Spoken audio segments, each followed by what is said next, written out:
menyo agama tapi jiuh ngan politik. So pegot politik ya. Nyokeh akibat terjadi. Pun nilai sekuler di pejiuh agama ngan politik. Sehingga orang-orang yang komit ke agama merasa malai kita mengenai politik. Pakan politiknya jahat, kotor. Han mungkin orang baik-baik hadir politik akan kotor.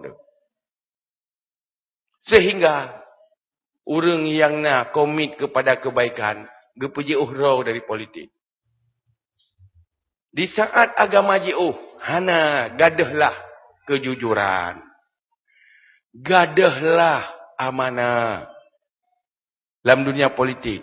Karena orang Islam yang komit dengan agama, kai pegah nyan ke jiuh nyan jahat.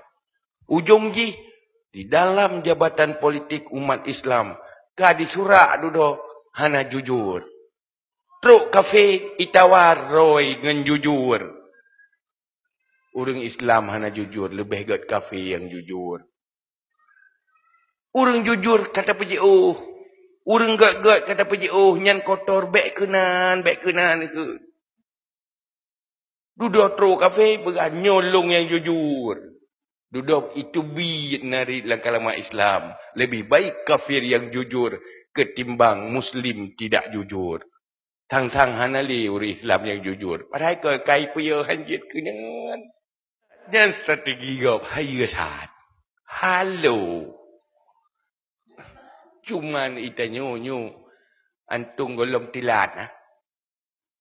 Kadang nyo tanyo golong tilat. Tak budah. Tak perbaiki hana tilat lah. Bek wate katru iraya baru rencana ya tembok. Hai tu mereka tu main ni.